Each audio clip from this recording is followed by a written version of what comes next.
$11, $12, $13,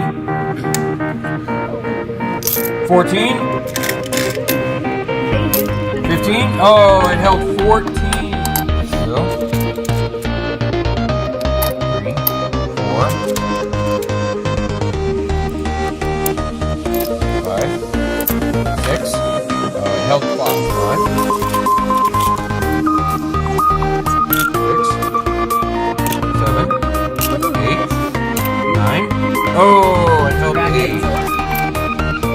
12, 13,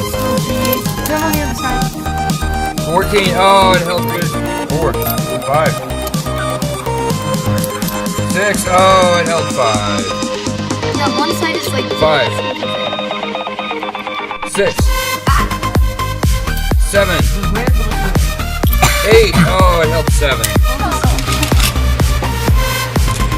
12, 13, 14.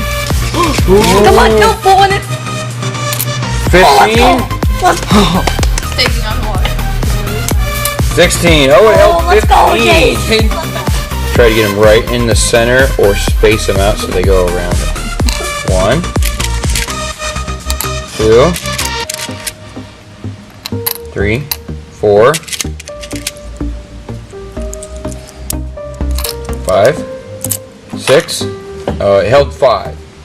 Okay, those boats right here. These two did better than these two. This one's kind of in the middle, right? What it hold 8, 8, 5, 14, 16. That's 15. That was 15. Yeah, 15. So, the more we can spread out our surface area, the better it does. This one did really well because it had a long way it could sink in the water before water got into it. These two did better because they could spread out that surface area on that water.